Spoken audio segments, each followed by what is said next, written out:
How's it going, everybody? My name is Josh, amateur radio call sign KI6NAZ.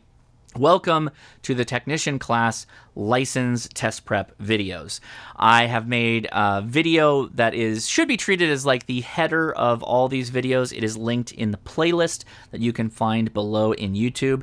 That will take you to information on how to use hamstudy.org, which is primarily what we're using today, as well as the books I recommend, the audio books, and then some other recommendations on how to study and give you some background on the FCC licensing system. But you're thinking about getting a technician? Let me just say again, thank you so much for considering it. I think that our hobby is a wonderful lifelong hobby that will bring you a ton of enjoyment. But let's get that test out of the way. So we're going into sub-element 2. This is operating procedures. This is a multi-choice test where you have to pass with a 75% average, and there are 35 questions. Not a hard test, but there are a lot of questions that we need to cover. We're going to be focusing on the right answers here, and I do want you to really do focus on the right answers. Sometimes going down the rabbit hole of the wrong answers can confuse you on later questions where that wrong answer of a previous question is actually the right answer on this one, and it could screw with your brain a little bit. As always, go to hamstudy.org, take those practice tests, and then use this video series, again, using that sub-element to define the sub-elements that you need help with. Those practice tests are invaluable with it. If you take, 3 or 4 tests, it will tell you you do horrid at sub-element 9. Well, then you can just go right to that video, and you can find out how it all gets done that way. All right, let's get started. We're going to break this down into sections. We're starting with sub-element 2, section alpha. And again, this is on operating procedures. Alpha 01. What is a common repeater frequency offset in the 2-meter band? B, plus or minus 600 kilohertz. And that is going to be the frequency pair for that repeater station, meaning it'll have a transmit frequency and a receive frequency. And they're really close together, but they are still separate and different. Alpha 02, what is the national calling frequency for FM simplex operations in the 2-meter band? And that is A, 146.520 megahertz. It is my favorite frequency on 2 meters. That's where you'll find me pretty much all the time. I'm always monitoring that band or that frequency on one of my 2 channels on the many radios I have. It's basically the emergency simplex channel. Also, we do have a pretty good amount of people on there, and there's a lot of fun activity. So, 2-meter simplex calling frequency, very important. Put it in your radio. Alpha 03, what is a common repeater frequency offset in the 70 centimeter band? And the answer there is A, plus or minus 5 megahertz. Alpha 04, what is an appropriate way to call another station on a repeater if you know the other station's call sign? This is a good one. B, say the station's call sign, then identify your call sign. That's really all there is to it. It's generally pretty simple. For instance, let's say you're driving down the road and you're listening to a conversation happening, and there's something somebody said earlier in that conversation, and then like 10 or so minutes later after that conversation is concluded, you come onto the repeater and say, Kilo whatever, W whatever station. This is Kilo India 6 November Alpha Zulu. Insert your call sign here. Question for you, or are you still available? And if they come back, then you can continue that conversation or that point you wanted to make. Alpha 05, how should you respond to a station calling CQ, Charlie, Quebec, and that's C, transmit the other station's call sign followed by your call sign. So this is where they're calling CQ. CQ is an abbreviation for I'm seeking all transmitting stations, seeking all operators. If you hear me, I want to make a contact with you. This is primarily used on HF frequencies, although you can see it sometimes on the national calling frequency. You can also see this on single sideband, or what we call weak signal, on the higher frequency bands like 2 meters and 70 centimeters, etc. But if somebody's going CQ, CQ, CQ, you come back with their call sign and your call sign. Now, that is the right answer. C, transmit their call sign, then your call sign. I have found more often than not that you just give your call sign and then they come back to you. They know their call sign and they know that they're like running a PODA activation, for example. So while this is textbook the right answer, for me, more often than not, we just say our call sign. Sorry. Alpha 06. Which of the following is required when making on-the-air test transmissions? And it's A, you identify the transmitting station. You have to say, Kilo India 6, November Alpha Zulu, conducting a test, do your test, and then conclude it with your call sign to wrap things up. Or make sure nobody's on the frequency. Kilo India 6, November Alpha Zulu, is this frequency in use? Is this frequency in use? Do what you need to do, then wrap things up with your call sign to close it out. Alpha 07, what is meant by repeater offset? A, the difference between the repeater's transmit and receive frequencies. We've talked about this. Hopefully it's well understood now what we mean by that. Alpha 08, what is the meaning of the procedural signal CQ? And it's D, calling any station.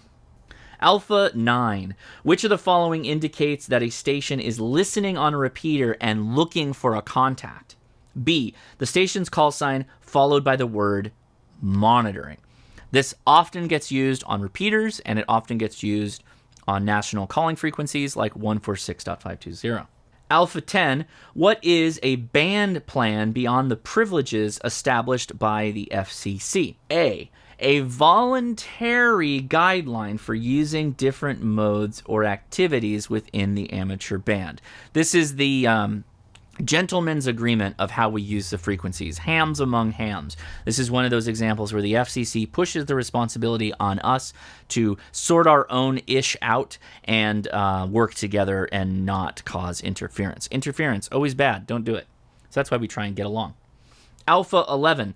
What term describes an amateur station that is transmitting and receiving on the same frequency? Simplex. So you can use two handhelds on the same frequency, talkie, that's simplex. If you add a repeater into it, no longer simplex. Alpha 12, what should you do before calling CQ? D, all of these choices are correct. A, listen first to be sure that no one else is using that frequency. Listen. Always be listening.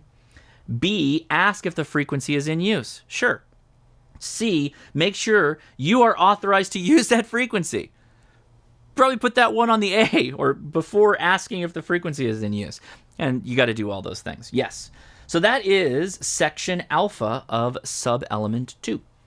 So sub-element 2, section B, number 1. How is a VHF UHF transceiver's reverse function used? It's C, to listen on a repeater's input frequency. I love this question. This is a very, very important skill that more people really should know and should use on their radio.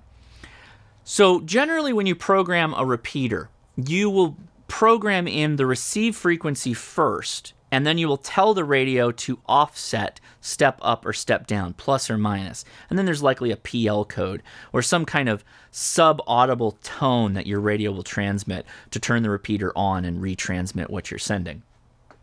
But there are valuable instances where you want to hear who is transmitting into the input frequency for the repeater. Such instances would be, not that you're engaging with these individuals, but if there's an individual that is creating interference on the repeater on purpose, maybe they're going on there and they're trolling everybody on the repeater. Well, we hams like to track those people down. And if you can go watch the video I did with Not a Rubicon to explain what direction finding is all about. And one of those things we do is we use the repeater input frequency to do that. And some radios make it really easy. You push a button and it flips it for you so you can listen to the repeater input. And then you just got to use antennas and other cool technologies to go find out where they are. Bravo 02, what term describes the use of sub-audible tone transmitted along with normal voice audio to open the squelch of the receiver? And this is D, CTCSS. And this is an acronym for continuous tone coded squelch system. Sometimes that second C always eludes me, but that's a sub-audible tone that your radio can actually transmit for you, which then you can transmit on the repeater. Bravo 03, which of the following describes a linked repeater network? And that's A, a network of repeaters in which signals received by one repeater are transmitted by all the repeaters in the network. An example of this is the WINS system that we have down here in Southern California. Actually, they're worldwide, baby. But they use the internet a lot to link their repeaters together. And so if there's a power outage, you lose some of those links, but you still have some of them, at least at the local line of sight range of the normal repeater.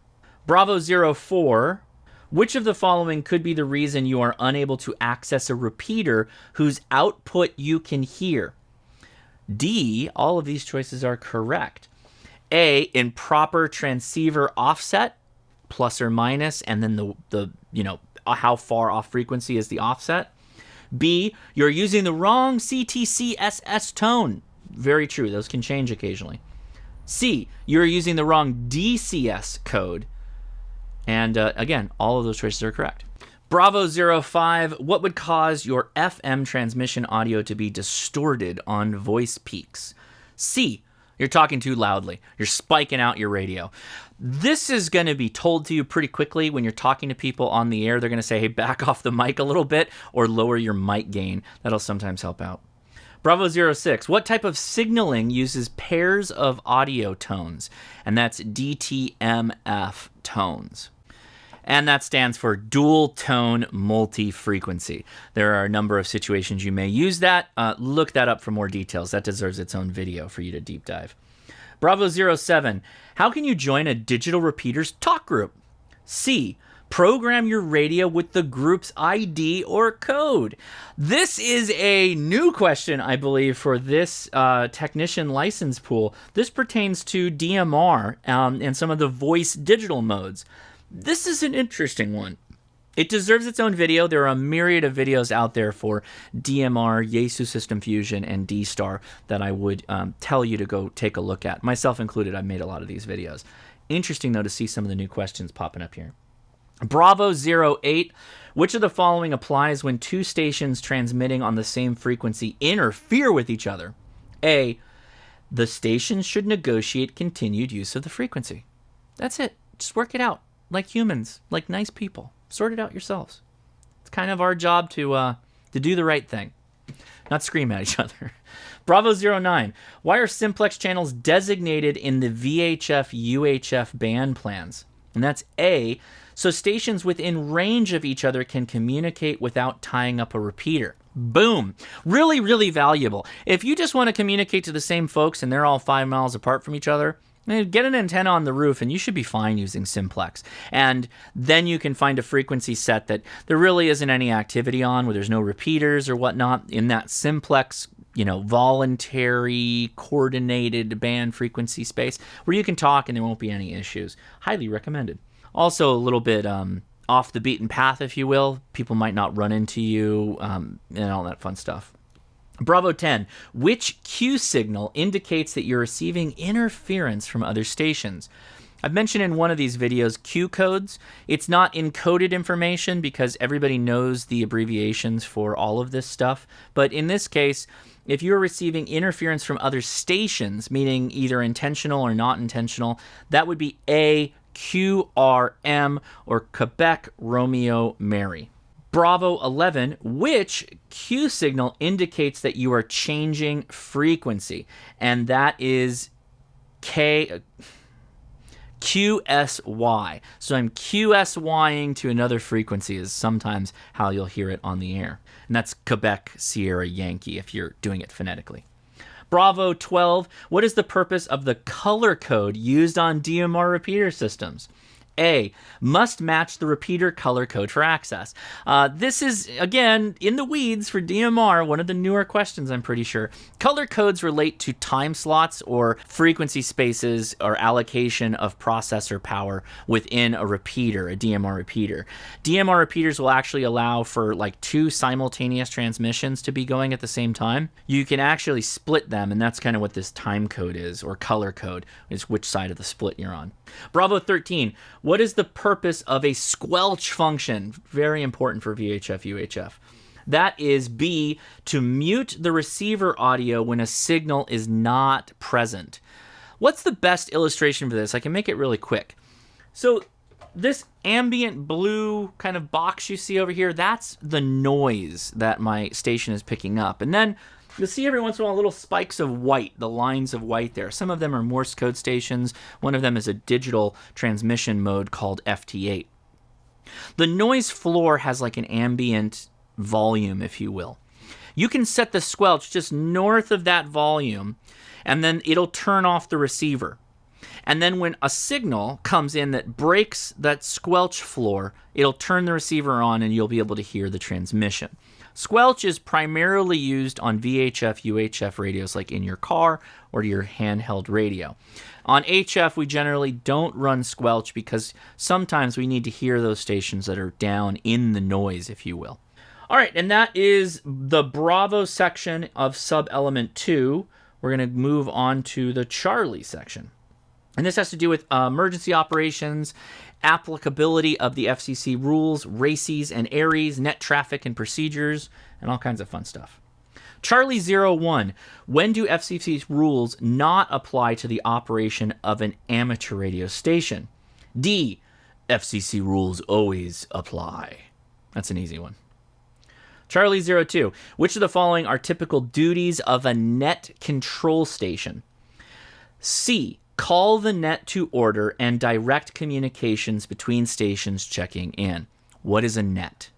For example, a repeater could have a standing time in which people come together on the repeater to hold a net.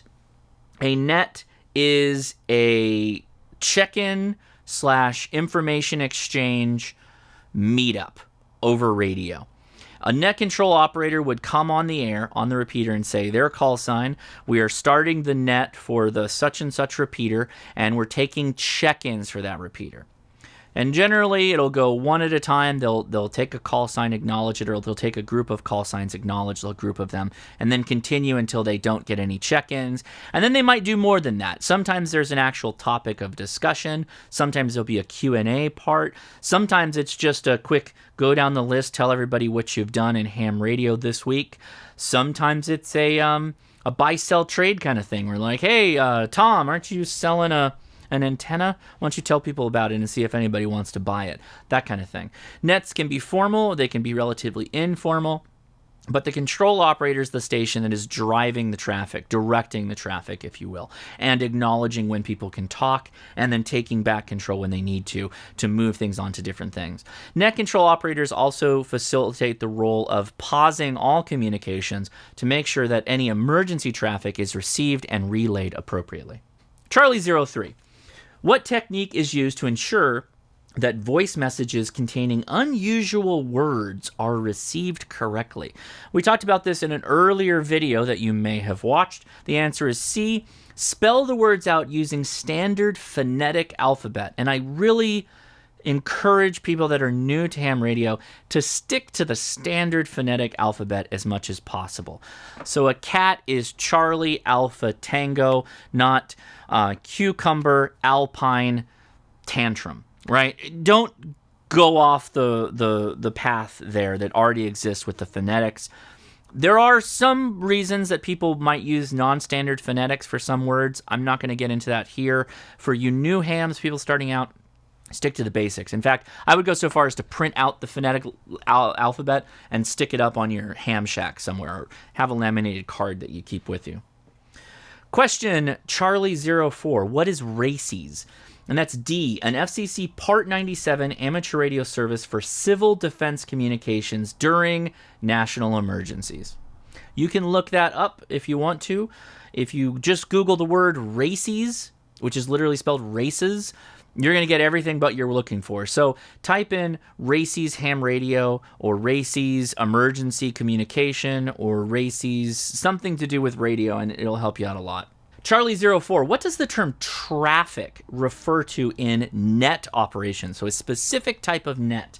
And that's A, messages exchanged by net stations.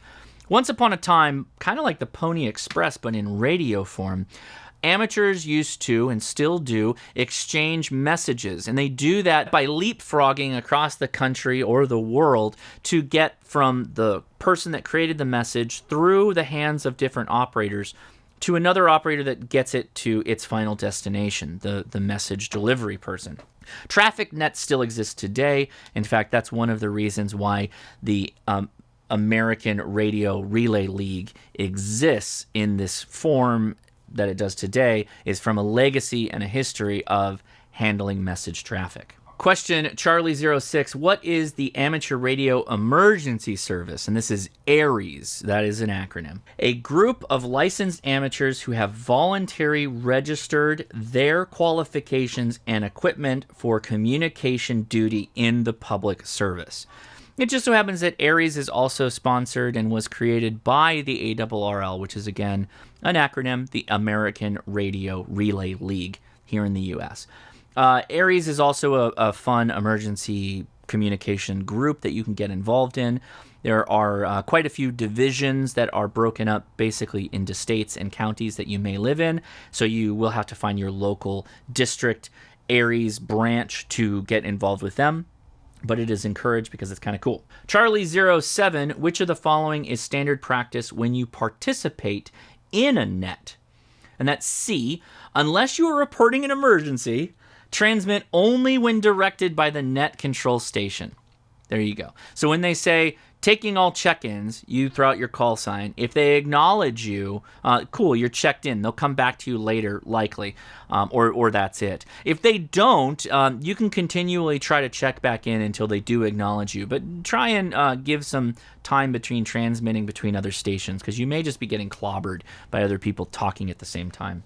Charlie08, which of the following is a characteristic of good traffic handling? A, passing messages exactly as received. Yeah, that's one of the problems with traffic nets, is the telephone game that you used to play as a kid.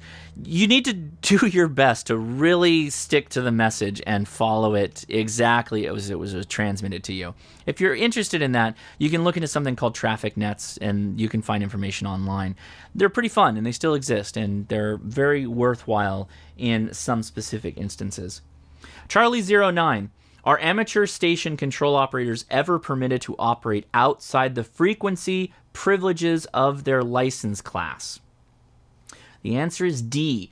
Yes, but only in situations involving the immediate safety of human life or protection of property. Immediate applies to both. Very important. Immediate. When somebody asks me, hey, Josh, it's a peak COVID-19. Is it possible for me to illegally transmit because it's a national emergency? No, because there's nobody's life that's immediately being threatened. COVID doesn't have a knife and is chasing somebody around the house. If that was the case, then yeah, you go ahead. But immediate threat to life or property. What information is contained in the preamble of a formal traffic message? And that's D, information needed to track the message. Again, you can Google that if you want more information on what a traffic net is and how to handle traffic information. And Charlie11, what is meant by check in the radiogram header? Radiogram is the actual message that they sent on the message nets. And that's A, the number of words or word equivalents in the text portion of the message. This is very similar to checksum, which is a term some of you may have heard before, specifically if you've ever worked in software development or in data transmissions. Check, as in checksum. All right, so that was sub-element 2, not a heavy one at all, and fairly straightforward from my point of view. This generally doesn't show up as one of the more difficult ones that people have a hard time passing. So I hope you're sticking with your studying and continuing to grow your knowledge to join us out there on the bands for amateur radio. Appreciate you watching this. There's a link in the description and in the cards where I'm linking you to the next sub-element 3, where we'll continue studying for the Amateur Radio Technician license. I'm Josh, KI6NAZ. Thanks so much for watching. Consider subscribing. Thanks.